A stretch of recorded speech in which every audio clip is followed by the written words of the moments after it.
Mathieu Ozano, pour éviter une lecture trop naïve de la question pétrolière, il faut absolument regarder à quel point ce produit énergétique joue un rôle dans les jeux géopolitiques qui voient s'affronter des puissances étatiques. On sait que ça a joué un rôle dans le passé, y compris militaire. Aujourd'hui, comment la question du rôle géopolitique du pétrole se pose? La géopolitique, c'est l'analyse des enjeux de puissance entre des États, entre des armées, etc. Parler de puissance, c'est de parler d'énergie. En termes littéralement,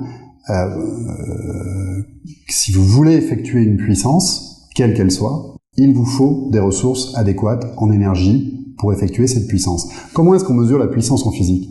On parle de watts, d'accord? Un watt, l'effectuation d'une puissance dans un rapport au temps. Un watt, c'est un joule par seconde.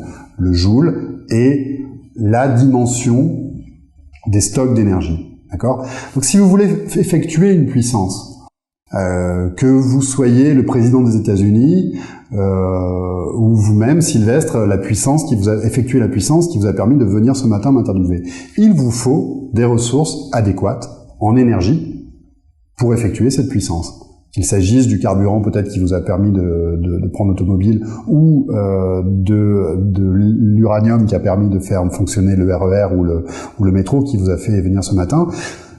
Si vous voulez effectuer une puissance, je répète, il vous faut des ressources adéquates en énergie.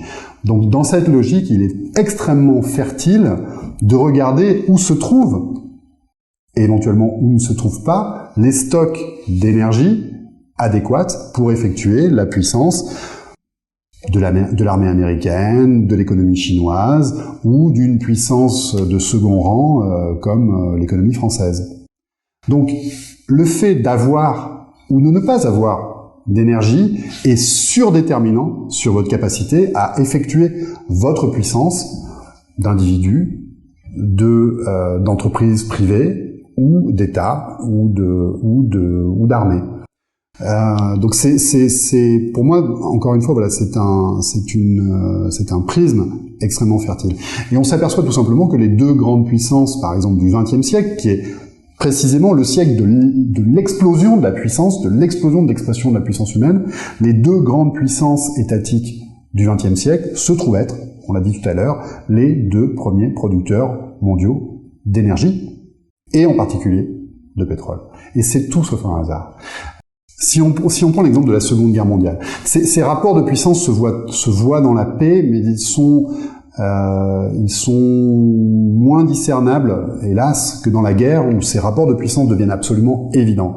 Si on prend l'exemple de la Seconde Guerre mondiale, les deux grands mouvements stratégiques, probablement les deux principaux mouvements stratégiques de la Seconde Guerre mondiale, d'une part l'invasion de la Russie, de l'URSS, par l'Allemagne nazie, et d'autre part la prise en main de l'ouest du Pacifique et d'une partie de l'océan Indien par le Japon, ont principalement à voir avec la volonté de la part de ces deux puissances impérialistes de mettre la main précisément sur les ressources en énergie abondante et pas chère qui leur faisaient défaut.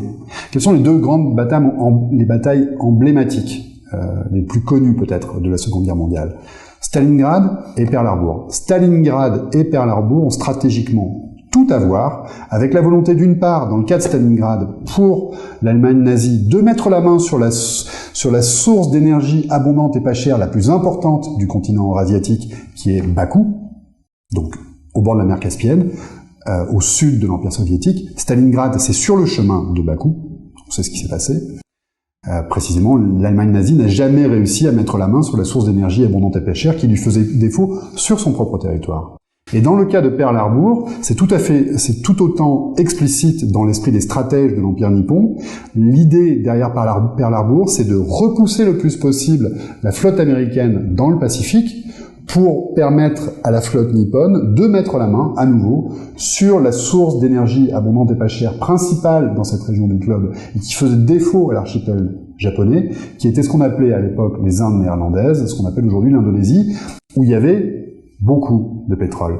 L'Empire nippon, avant de faire ce choix fatidique, était à 100% dépendant, pour faire fonctionner sa flotte, pour exprimer la puissance militaire de sa flotte, du pétrole de Californie. Donc vous voyez, les rapports de puissance, littéralement, sont tributaires massivement de la capacité à mettre la main sur des ressources adéquates en énergie. Pour exprimer ça, j'aime bien citer deux choses. D'abord, la phrase qui est écrite à l'entrée du musée du pétrole chinois.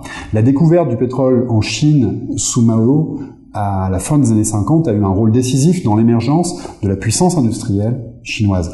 À l'entrée de ce musée du pétrole en Chine, qui se situe en Mandchourie, est écrite la phrase suivante: le pétrole a une relation compacte avec la puissance économique, politique et militaire d'un pays. Donc vous voyez exactement exprimer ça. Si vous voulez effectuer une puissance, il vous faut beaucoup d'énergie. Et si vous ne l'avez pas, vos rêves de puissance demeureront des chimères. Quand De Gaulle s'est rendu à ce qui était à l'époque encore dans le Sahara, de ce qui était encore à l'époque l'Algérie française, pour découvrir, pour voir les installations qui étaient en train de développer les pétroliers français à Hassi Messaoud, le puits de la chance, qui était une source inattendue découverte dans les années 50, en pleine guerre civile en Algérie, de pétrole, qui était du pétrole du coup à l'époque français. Le général de Gaulle a approximativement dit: dans le destin de la France, ceci pourrait tout changer. En tant que militaire, lui, il avait très bien vu, et quelqu'un qui avait en tête le rôle décisif de la puissance mécanique, c'est quelqu'un, le général de Gaulle, qui, comme beaucoup de militaires, ont compris avant, sans doute, beaucoup d'autres chefs d'État ou chefs de grandes entreprises, le rôle cardinal de la nécessité de disposer de ressources en énergie adéquates pour effectuer une puissance. Peut-être une dernière citation que j'aime beaucoup.